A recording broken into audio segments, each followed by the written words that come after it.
Spring is here, and we have to start the season right with 6 weeks of Stoke, a skateboarding workshop brought to you by Together Philly and Live Supply, geared to help everyone understand skateboarding. This program will run every Saturday and Wednesday, starting April 12th through May 17th. So you have to act fast because there's limited spots available. To sign up for the workshop and get more information, email Together Philly at hello@togetherskateboarding.com or stop by their shop in Brewerytown at 1301 North 27th Street.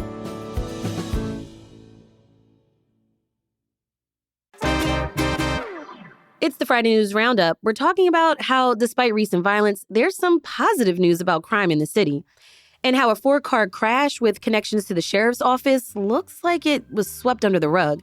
Plus, the newest Kelsey has arrived, and SEPTA's selling bedsheets.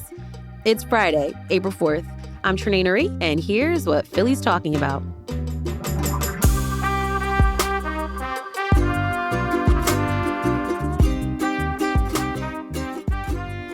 Joining me this week at the Filler Club is CityCast Philly executive producer Matt Katz. Hey, Matt. What's up, Trenae? Hey. And joining us is Siani Colon. Hey, Philly newsletter editor. Hey, Siani. Morning, y'all. Okay, we've got a lot of news to talk about. Let's start with City Hall this week. On Monday, city officials held a press conference. Mayor Sherrell Parker was there, Police Commissioner Kevin Bethel, city council members, and they were all talking about the violent weekend that just passed. Mayor Parker ran down the numbers. 13 people were shot, 2 people died, 7 were youth. These shootings happened at Finley Recreation Center and in North Philadelphia during Eid celebrations, and this is the end of Ramadan. Here's what Mayor Parker had to say. There is absolutely no excuse, none whatsoever, that should be a reason or rationale or a logic for anyone to make a direct connection between any kind of activity being available and your willingness to take a life. You can't equate the two. While we have to make sure that these opportunities are available, and we can, and we will, and we do, none of this is an excuse to engage in senseless gun violence. So basically what I got out of this press conference is city officials were really encouraging residents to use the 211 hotline to find resources like conflict resolution, therapy, even jobs, and especially resources for young people. They also emphasized, kind of like the irony that we are seeing warmer, nicer weather days, but that's when actually the city starts to get tense because they know that that is a sign when violence could occur. So, I think people joke about that, kind of being like a Phillyism that happens, but we can't normalize that. Yeah, absolutely. That happens in cities across the country. Warmer weather, more people out, more beefs just end up in bloodshed. Mm-hmm. I also want to note that during the press conference, Mayor Parker talked about social media and how there was a video circulating around of police pulling out an AR-15 rifle from some guy's jacket. The gun was so long that I was like, how did this person fit this entire weapon in a Nike Tech jacket? Isn't it horrifying that there are people walking around the city with these weapons of war tucked into their coat pockets? It's nuts. It was insane. While this past weekend obviously is far too bloody for us to accept as normal, I do have some good news to share. Siani, you sent me the police department's crime data dashboard, and we are now a quarter of the way through the year, 3 months in, and we've had 50 homicides. That's compared to 70 at this point last year. Mm. It's compared to 122 from 2 years before that. Mm. And in fact, the department's site only goes back to 2007, but I looked through all the years. This is the lowest to date of any year since this data has been publicly reported. And then I went and I found historical numbers that former Mayor Mike Nutter had compiled on his website. So if we keep with this pace, and again, as you said, Trenae, we know that violence surges in the summer, so we can hope, but no guarantees. But if it continues, we'd have, approximately 200 homicides, and we haven't had 200 or fewer since 1966. Wow. So obviously, every death is a tragedy. We want zero homicides in the city. But I think we should recognize when things are trending in a positive direction. For sure. 1966. Really amazing. So, and again, the other caveat here is homicide is not the only way to look at public safety. So I'll note that almost all other crime offenses, though, measured by the police, are down compared to last year, with the exception of aggravated assault without a gun and a crime stat designated as theft from a person, both of which are ticking up. Everything else is down. So generally, great news for public safety in the city. And good political news for Larry Krasner, the district attorney, who's weeks away from his primary election against former Judge Pat Dugan, because if crime was surging, he would certainly be on the hot seat about that. And now he can really point to these numbers and say his progressive style of prosecution is both more humane in that it's keeping people out of jail, but it's not making our city more dangerous. In fact, the city appears to be getting safer. So good news on the crime front, generally speaking, despite the horrifying weekend last weekend. We've got more news after the break.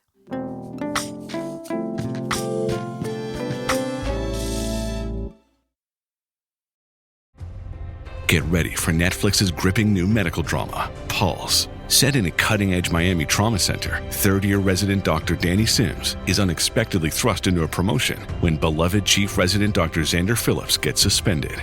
Then, with the emotional and physical stakes at their highest, a storm will push the hospital and its residents to their limits. Witness how life can change in a heartbeat when you're operating under pressure.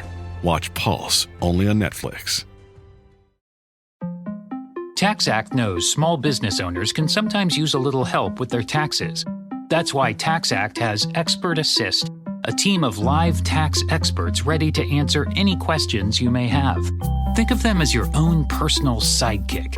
Not like one of those funny talking animal sidekicks, more like the super smart nerding out on tax code and business casual attire sidekick, but just as helpful and lovable. TaxAct. Let's get them over with.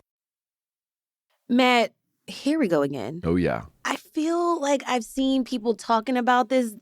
People are kind of like sick of like keep hearing more wild stories coming from the city sheriff's office. Yeah, the sheriffs should not be in the news this much. Like in a normal circumstance, we wouldn't hear anything from the sheriff. Their responsibilities are pretty narrow, but it seems like everything that happens there is problematic. But did you read that story from the puzzling story from the Enquirer? Unbelievable. So catch you up, a Ford Expedition blows a red light on 57th Street last August. It's then hit by another car, and then it hits a parked SUV belonging to the sanitation department, which then hits another parked car. So 4-car crash, not, super unusual, but here's what is unusual. The car was being leased by the sheriff's department, and its siren was going, but it was not being driven by an officer. They don't know who was driving, but he was wearing a tank top and had a poodle in his lap. That's according to witnesses. Now, why the poodle's in it? Yeah, why? And wasn't this like early in the morning, too? Early in the morning. And why are you speeding with your poodle in your lap, even if you're in, somebody else's vehicle? You should keep the dog had safe. A siren, and apparently... Wild. Mm-hmm. Second weird thing. The sheriff's office said the car was stolen, but it did not report the crash to the Department of Fleet Services, which it's supposed to do, for several months. Damages were about $40,000, by the way. And then, third curious thing, it took 4 months for the Philly Police Department to open an investigation into any of this. So, stolen from an officer who was out of town, apparently, and driven by who knows who, and nobody looked into it. And where's the poodle? Oh. Maybe that's not the main point. It's not, but it's like, why wasn't this reported? It's okay. Accidents happen, but now it just looks crazy. Especially because it hit another city-owned vehicle. Right. We don't even know what the cost and the damage to that one was. And this is, just another story involving shadiness at the sheriff's office. We've talked about this before. We have short staffing where they don't have enough officers or they're not using their officers correctly. So the courts, according to judges, aren't secure. The sheriff's officers, that's one of their responsibilities, is to be in courtrooms, but there's not enough available to be in every courtroom. So there's an ongoing legal case about that, which could result in Sheriff Rochelle Bilal getting in some trouble. She's under court order right now to fix the problem. Meanwhile, there have been extraordinary delays in sheriff's sales, which is the other primary function of the office. There's been questionable spending. You guys remember the thousands that the sheriff spent on a mascot costume for the sheriff's office? And like Chicky and Pete's. Yes, all this weird spending. Absolutely. Yeah. And then unusual pay raises for her top staff. So just ongoing drama at the sheriff's office. The Inquirer has been on top of this. Kudos to their investigation team for just uncovering another piece of sketchiness going on over there. Siani, of all of the news stories that you covered for Hey Philly this week, what was like the most clicked on or popular one this week? Yeah, I get to see what is really resonating with all of our readers. And one story that immediately got a lot of clicks was from the Philadelphia Tribune reporting on the rise of homelessness in the city, and particularly in our Black population. And they started off sharing this really heartbreaking story of this one young woman who just was experiencing a bunch of unfortunate events of first losing her job and then losing her home because she could no longer afford it. And while she was in temporary housing for some time, she had to eventually leave because she was pregnant. So, in the meantime, she's been participating in different certification programs and trainings to try and find work and housing. But this is just one story out of many others that people are experiencing around the city. So Philadelphia had done their point-in-time homeless count that they do every year. They just conducted one in January, but it will be some time until we get the 2025 numbers. But between 2022 and 2024, our homeless population increased by 15%. So there's nearly 5,200 people who were counted to be experiencing homelessness in Philly, and 66% of that count were Black. So to compare that, Philadelphia's Black population, based on the 2020 census, is 38%. So this is a really disproportionate number. 2/3 of our homeless population is Black, even though 2/3 of our city is not Black. Yeah, and homelessness has been rising all across the country after a decade of decline, but Black people experience homelessness more than double the rate of other racial groups in the country. And another thing we have to think about is that this is an undercount. They'll try their best to count as many people as they can, but there isn't one type of experience of homelessness. You have people who are couch surfing, living in cars, may not have been around at the time of the count. Some people hide the fact that they're experiencing these things. So there could be significantly more people who are experiencing homelessness that we just don't know about. But the city is trying to address this, right? Through Mayor Parker's housing initiative, right? Yeah, so we had recently discussed in a previous FNR that Mayor Sherelle Parker unveiled her $2 billion housing plan, the Home Initiative, to increase the affordable housing stock, both preserving homes that already exist in the city while also building new ones. But the physical houses and homes aren't enough. Experts have attributed the current homelessness crisis to, it being difficult for people to get accepted for supplemental security income. And even then, the program isn't enough to cover rent. The rent is very high. Right. And PA's minimum wage is still the federal minimum wage, which is $7.25. And if you're working 40 hours a week, that annual income is really not enough when we're considering just how expensive housing, food, especially now with our new tariffs that were just unveiled this week. There are a lot of things that are making it difficult for people to have secure housing. So, it's a step in the right direction to increase our housing stock, but there's still these other factors that come into play economically. The rent is too damn high. Yep. All right, we'll be back after this break.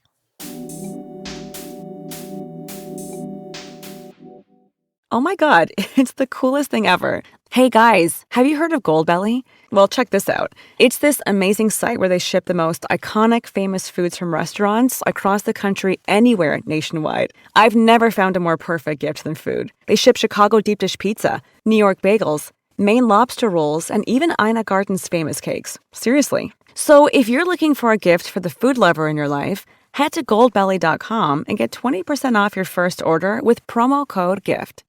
Take me out to the ball game. What are you doing? Did you know DirecTV has the most MLB games? So, you're singing. Yeah, they put your favorite teams front and center right when you turn it on. Buy me some cold cuts and flabberjacks. Those aren't even the words. I'm allergic to peanuts. Stream DirecTV, home of the most MLB games. Visit directtv.com. Claim based on total games offered on national and regional sports networks. RSNs available with choice package or higher. Availability of RSNs varies by zip code and package. Shifting gears in other news, 4 Philly restaurants named James Beard finalists. What? I know. This is a big deal. Now, I still haven't gone to most of these places, but I did get to go to Friday, Saturday, Sunday in Center City. Oh, guys, it is sexy. And so the Friday, Saturday, Sunday did not get nominated. It was the bar itself, right? Yes. Mm-hmm. The bartender there is just, he's top of his game. It's unbelievable. It's a different experience. And look, you can't just go and just sit at the bar. The bartenders, they really curate the experience. Yeah.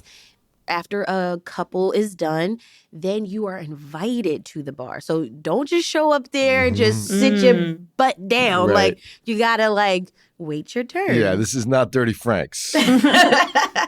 Mon, the noodle shop in South Philly, was on the list.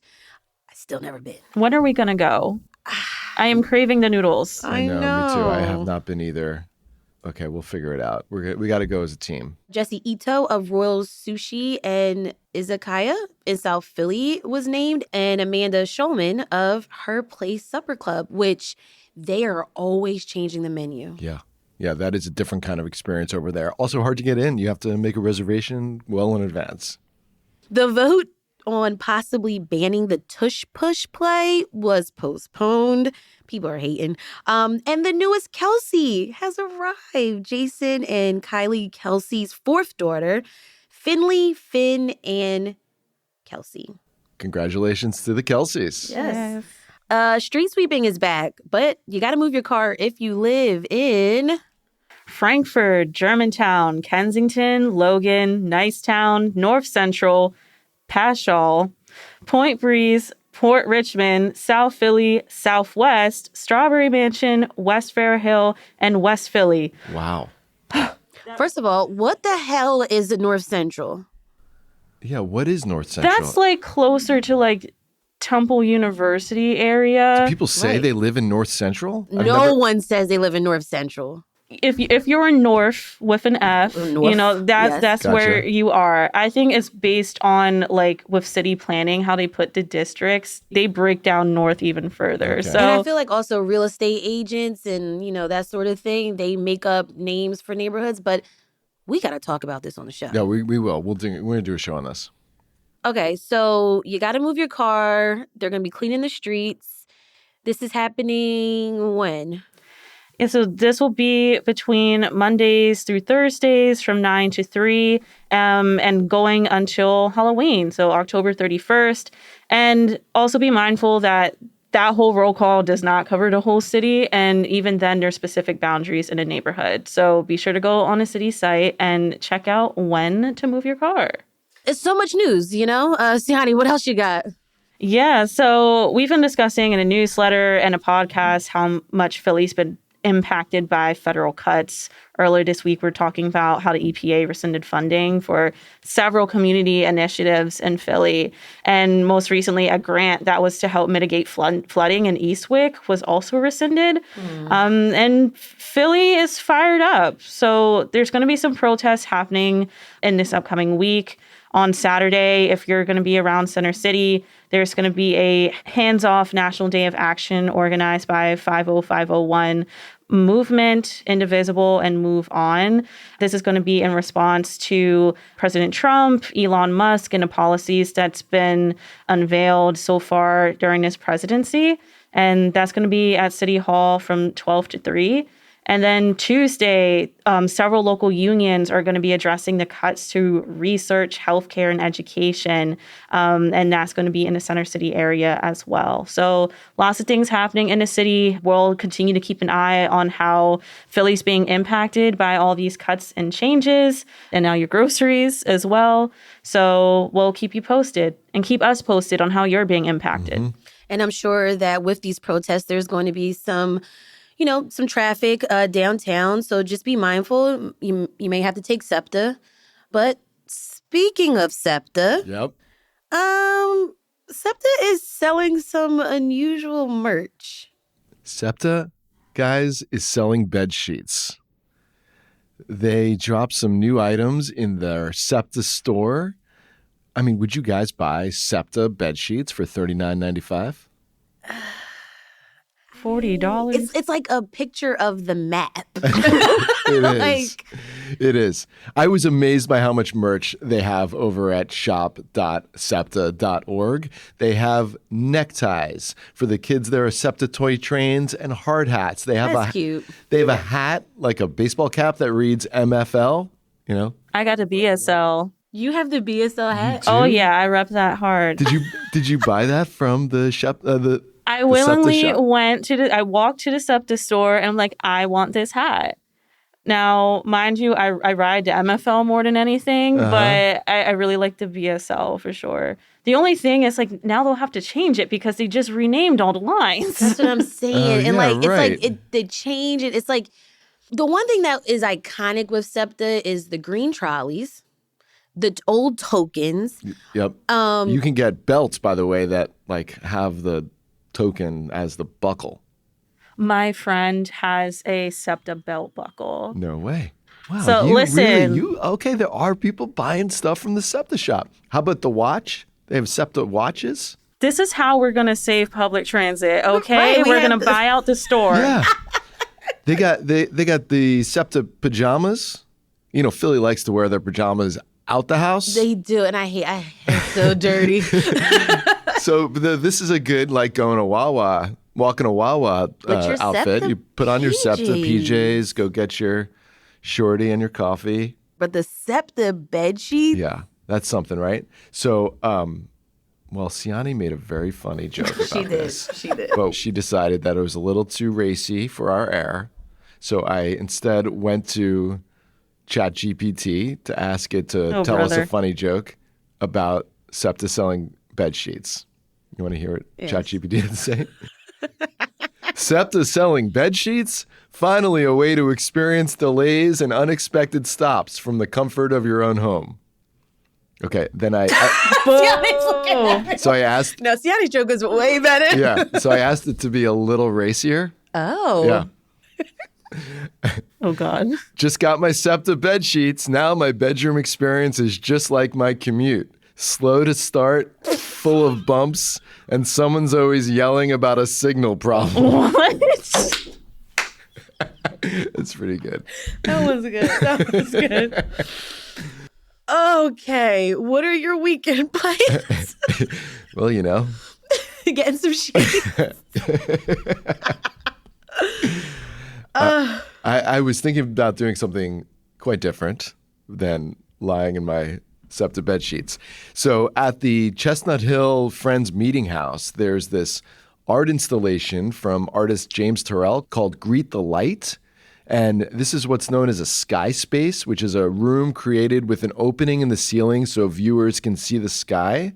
And the light from the installation is intended to mix with light as the sun sets or rises. And it's all supposed to create a, quote, magical sequence that challenges our perceptions of light, color, and space. And it's also, quote, intended to provide quiet contemplation and stunning visual beauty. So I was thinking about hitting that up on Sunday evening. It's open to the public for $10 a ticket. It's every Sunday night. And it's also early this Sunday morning if you want to wake up at 5 a.m. and check it out. But it's like 50 minutes long, and you just sit there, you lie there, and meditate and watch what's apparently pretty beautiful. So that seemed like a nice change of pace for the weekend. Yeah, and if you go on Sunday, that's like a great way to kind of do a Sunday reset for the week. Well, I'm doing something completely opposite. So there's been this like resurgence of line dancing happening around the country. Line dances are like endless and limitless, and it doesn't matter what your body type is. It's just a great way to get some exercise. So I used to do a lot of line dancing over in Jersey and Philly some years ago. And I actually still do some line dancing at the roller rink, but it's with skates, so it's a little tougher. But one dance is called Boots on the Ground, which, if you haven't heard, it's this line dance that you do with a fan, and it's gone viral.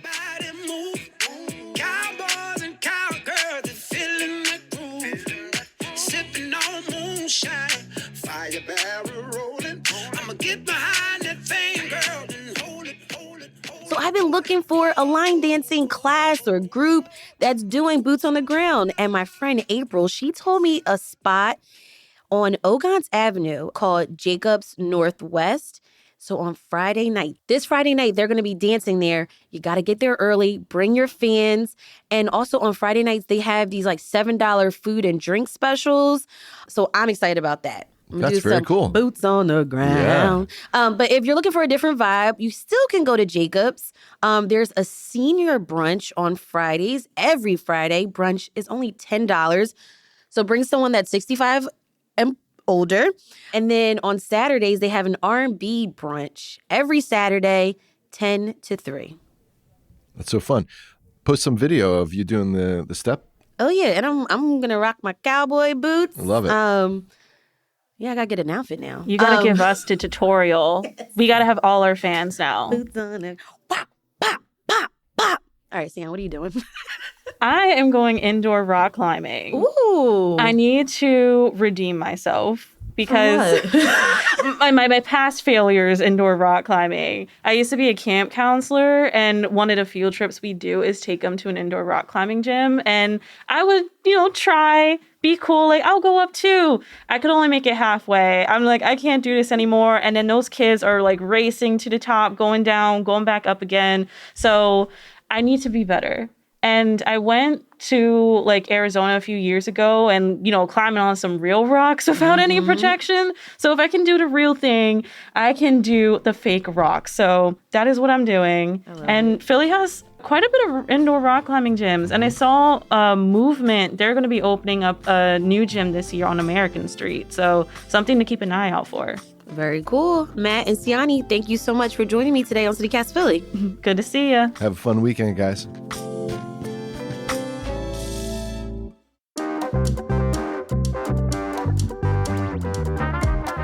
That's all for today here on CityCast Philly. Our executive producer is Matt Katz. Our producers are Abby Fritz and Elizabeth Kama.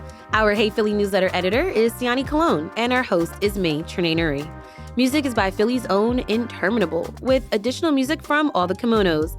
Don't forget to drop this episode in the group chat so you guys have things to do this weekend, and help us out by rating the show, leave us a review, and subscribe to our morning newsletter, Hey Philly. We'll be back Monday morning with more news from around the city. Have a great weekend and be safe, y'all. Bye.